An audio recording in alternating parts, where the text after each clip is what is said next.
Hi, my name is Annie Beers. I'm a licensed professional counselor and also project coordinator for the Southeastern Consortium for Substance Abuse Training Advanced Practice Registered Nurses. It's my pleasure today to be able to work with you through this module on motivational interviewing.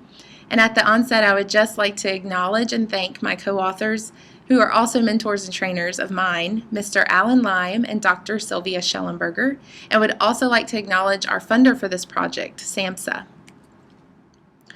On this slide, you'll see that SECSAT-APRN encompasses 8 different universities, and we've listed each university where you can find SECSAT-APRN curriculum being embedded into existing curriculum, and each site coordinator is listed with the university. So we're just going to dive right in and get started and talk about motivational interviewing today, which you'll often hear me refer to as MI. It's an abbreviated form. I love to talk about motivational interviewing and hope that you find that this module, broken into 6 different small parts, is simple yet extremely helpful and informative. And to get started, I'd just like to pose a question for you to consider. And this is what we do in our live trainings as well. We start by asking people, why should we be interested in patients' motivation to change any kind of behavior, whether it be something related to health, or perhaps they've come in and said that actually any substance use, smoking, perhaps drinking, any other use is affecting perhaps not only their health, or maybe not yet their health, but other areas of life. Why should we be interested in patients' motivation? So take just a second to think about that. And then I'll share with you just some common answers that I've heard at our live trainings from different participants.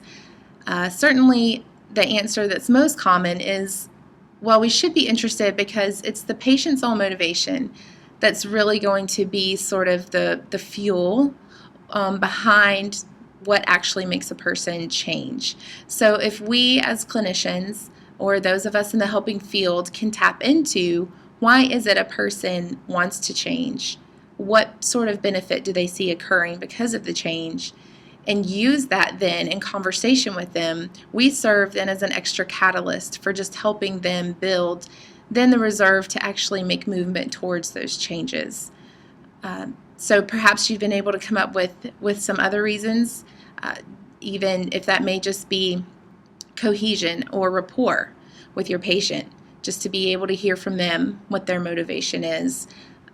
Some variations of answers that I've heard is that, as clinicians, we're not the ones that actually are making the change. We can advise and provide education all day long, but it's the patient, him or herself, that when they leave the office are the ones making the change. So it's really good to know what is it that's going to help them be able to change, and even back to the core, why do they want to?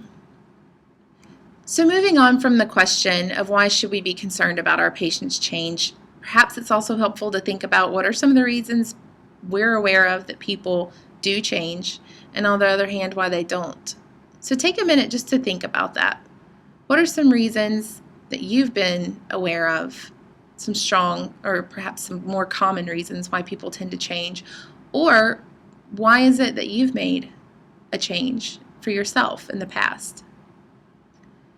Certainly some common answers we tend to hear in live trainings is that people change because the alternative, the goal, will actually increase their quality of life, whether that be quality of health, financial stability, relationships, job happiness, or job quality, that sort of thing. So certainly patients, all of us, tend to change when we know that the change will actually bring about really good benefits. Another common answer that we hear is that people change because they've had people that they care about, people whose lives they're invested in and who are invested in their lives, actually express concern and then come along beside them and motivate them and spur them on to make a change.